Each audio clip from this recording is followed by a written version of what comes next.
everyone, welcome back to my YouTube channel. So this is another video.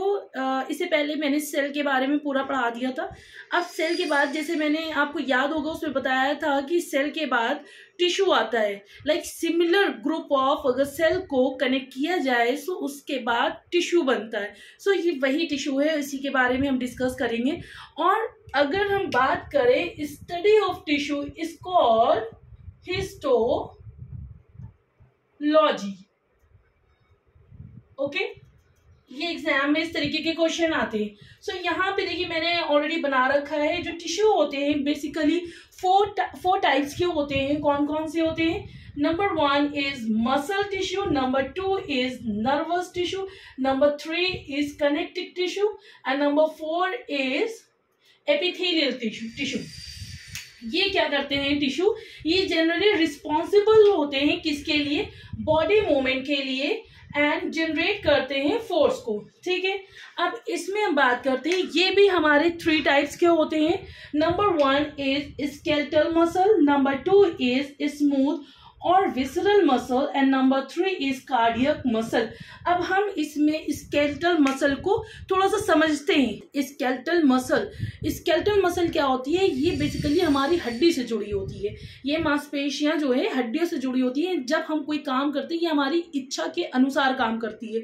ये हमारी बिना इच्छा के काम नहीं कर सकती है. तो इसमें क्या होता है, जब हम जैसे हाथ चला रहे हैं तो इसमें जो है मसल हमारी जो कनेक्ट है वो हमारे साथ साथ काम करती रहेगी. और इसमें एक और चीज होती है, ये थक जाती है जल्दी. जब काम करेंगे तो हम थक जाएंगे. थक जाती है तो इसमें जो थकावट होती है किस एसिड के कारण होता है? वो होता है लैक्टिक एसिड के कारण. किसके कारण? लैक्टिक एसिड के कारण इसमें थकावट होती है. किसमें? स्केलेटल मसल में, जो हमारी इच्छा के अनुसार करती है. और ये अटैच करती है, ये मैंने बोल ही दिया था, attach to the bones and enable करती है वॉलंटरी मूवमेंट को. फिर नेक्स्ट हमारे पास है स्मूथ मसल या विसरल. ये क्या होती है? ये पाई जाती है in the walls of organ कोई है, जितने भी ऑर्गन्स है उसके वॉल्स पे पाई जाती है एंड ब्लड कंट्रीब्यूट करती है इनवॉलंटरी मूवमेंट. इसमें जैसे क्या होता है, ये हमारी इच्छा के अनुसार नहीं करती. जैसे हम इसका एग्जांपल ले लेते हैं, पेट, लिवर, किडनी. पेट में क्या होगा, खाना हमने डाल दिया, क्या इसको स्केड्यूल कर सकते हैं कि अभी नहीं 2 घंटे के बाद तुम पचा लेना? ऐसा नहीं हो सकता है. तो इसलिए ये हमारी इच्छा के अनुसार काम नहीं करती है, ये हड्डी से जुड़ी नहीं होती है. इसको हम लोग कहते हैं स्मूथ मसल और विसरल. नेक्स्ट होता है कार्डियक मसल. कार्डियक मसल भी ये हमारी इच्छा के अनुसार काम नहीं करती है, बट इस क्या होता है, ये इसकी ही कैटेगरी होती है. इसकी जो हार्ट होता है इसका एक अलग टाइप के जो है मसल से बना होता है, इसलिए इसको अलग हमने लिखा हुआ है.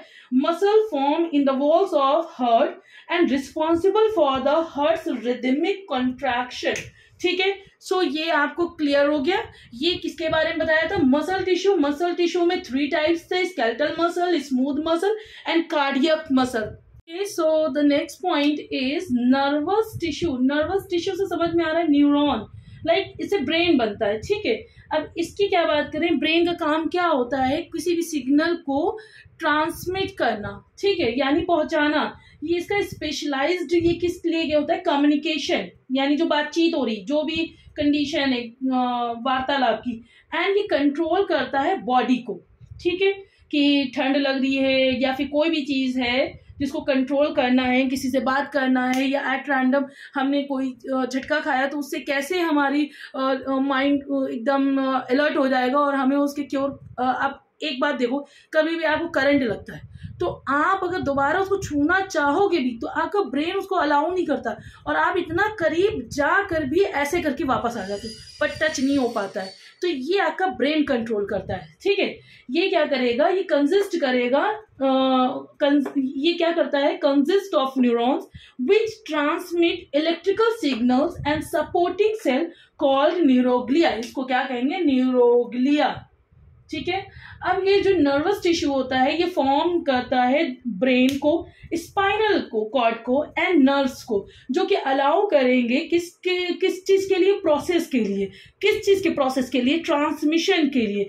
कैसा ट्रांसमिशन? इंफॉर्मेशन का, जो through out the body information होती है उसके ट्रांसमिशन के लिए ये रिस्पॉन्सिबल होता है. ठीक है, इतना क्लियर हो गया.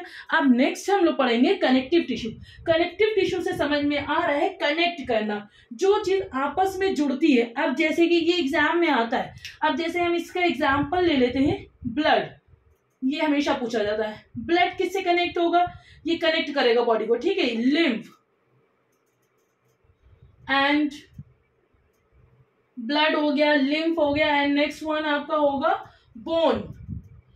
अब बोन से रिलेटेड होगा तो जो है कार्टिलेज, यहां पर एक आ जाएगा कार्टिलेज, ठीक है। से ये कनेक्टिव टिश्यू से समझ में आ गया, ऐसे टिश्यू जो कनेक्ट करते हैं बॉडी को, ठीक है। ब्लड कनेक्ट करेगा लिम्फ से, बोन कनेक्ट करेगा कार्टिलेज से, कनेक्टिव, ठीक है। तो ये वाली आपको कनेक्ट हो गया। अब नेक्स्ट आता है एपिथेलियल टिश्यू, एडिपोज, ठीक है। इसका क्या मतलब होता है, ये कवर करता है सरफेस ऑफ ऑर्गन को, लाइंस ऑफ बॉडी कैविटीज को, एंड फॉर्म्स अ ग्लैंड, ठीक है। ये प्रोटेक्ट करता है barrier against physical injury, pathogens and dehydration. ये चोट लगने से बचाता है, ठीक है। ये एक तरह का वसा होता है। जैसे इसके एग्जाम्पल है आपके पास फैट, हम्प, स्टमक, रिंकल। अब देखिए जिसमें जो है फैट होता है तो वो थोड़ा ब्यूटीफुल ज्यादा दिखता है, लाइक थोड़े गाल वाल ठीक लगते हैं एंड चमक आ जाती है, ठीक है। तो ये, और जो मोटा इंसान होता है वो उसको चोट कम लगती है। अब जैसे किसी ने जो है किसी मोटे इंसान को मारा, जैसे जिम वाला पर्सन होता है, उसे मसल्स होते हैं हाथ हाथ में और अच्छी खासी बॉडी बनी होती है, तो अगर उनको कोई हिट करता है तो उनके पहले मसल्स पे आते हैं, लाइक वसा पर आती है, लाइक फैट पे आते हैं, ठीक है। तो उनको चोट नहीं लगती। लेकिन अगर किसी पतले दुबले इंसान को एक पंच कर दो तो डायरेक्ट जो है उनके अंदर के ऑर्गन हिट करते हैं। तो इसलिए ये प्रोटेक्ट करता है किसके against, physical injury and pathogens के अगेंस्ट भी एंड डिहाइड्रेशन के अगेंस्ट भी।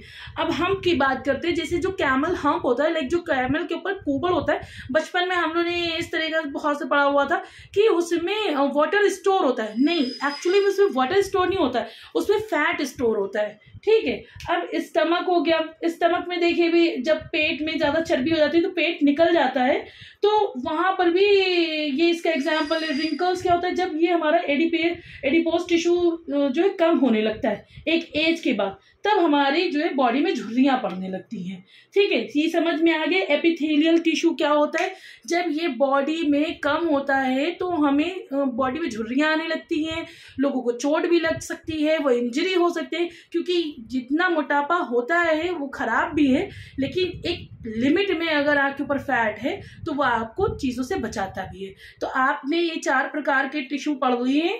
अब इसके बाद मैं नेक्स्ट टॉपिक में आपको पढ़ाऊंगी ब्लड के बारे में। Please share my video, like my video and subscribe my channel. Thank you so much.